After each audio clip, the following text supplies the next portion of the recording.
Ouais, tout ça pour dire que j'étais au téléphone il y a quelques années déjà, il y a peut-être 4 ans ou 5 ans, en 2020 ou en 2019, avec mon ami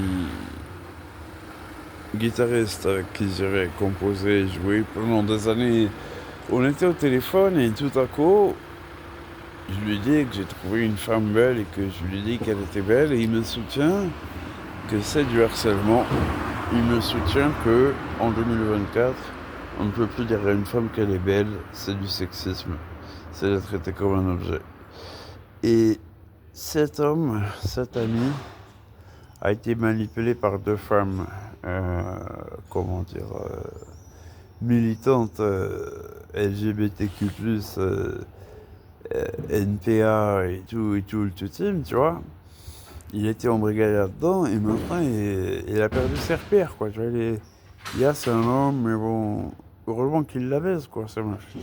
Parce au moins là, pendant qu'il la baise, eh ben, les choses sont un peu à leur place, quoi. Parce que sinon franchement, je trouve que le féminisme va trop loin aujourd'hui, en juillet 2024. Je trouve que je comprends, c'est le mouvement du balancier. Le balancier, il fait comme ça. Donc forcément aussi, il est allé là en paternalisme. Et il est allé là en paternalisme. Parce que les femmes n'avaient pas le droit de vote.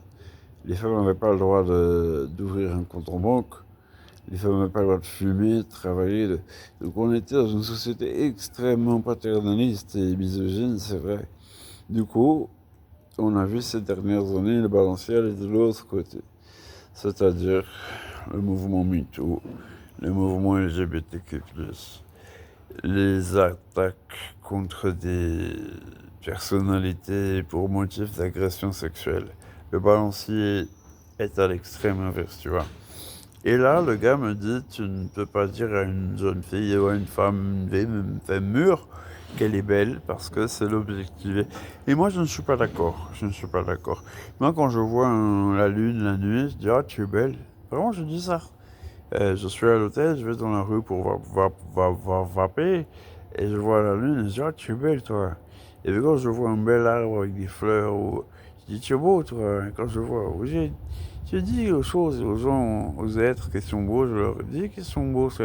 Ça dit ma pensée. Alors quand je vois une femme belle, je lui dis qu'elle est belle, et cet ami me soutient que ça n'est plus possible.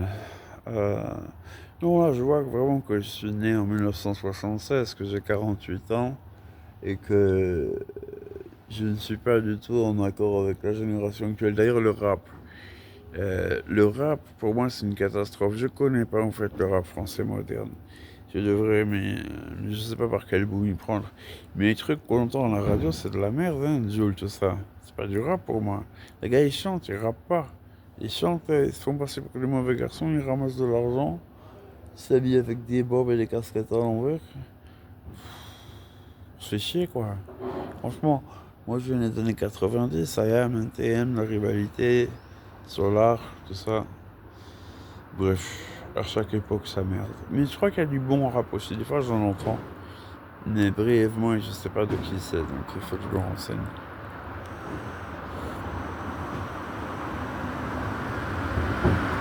J'ai 48 ans, j'aime beaucoup découvrir de nouvelles musiques. Et parmi les nouvelles musiques que je découvre, il y a des musiques que je me mets à aimer, que je me mets à écouter. Parce qu'ils ont dit, les scientifiques, que à une vaste majorité, les êtres humains écoutaient toute leur vie ce qu'ils avaient écouté avant l'âge de 25 ans. En gros, tu fais ta playlist avant tes 25 ans. À 25 ans, ta playlist est faite. Tu écouteras toujours ce que tu as écouté jusqu'à 25 ans en boucle. Et c'est un triste, terrible. On passe à côté de beaucoup de choses. Musique classique, jazz, ouais, ambiance, et puis des tas de groupes de rock. Euh, voilà, récemment, Pierre-Yves me fait découvrir Alice in Chains Unplugged. Ensuite, le livre autobiographique de Mark Lanegan, excellent, et The Winding Sheet, son premier album, excellent aussi, pour qui aime le blues. Non, c'est voilà. Très bon, très bon, très bon livre.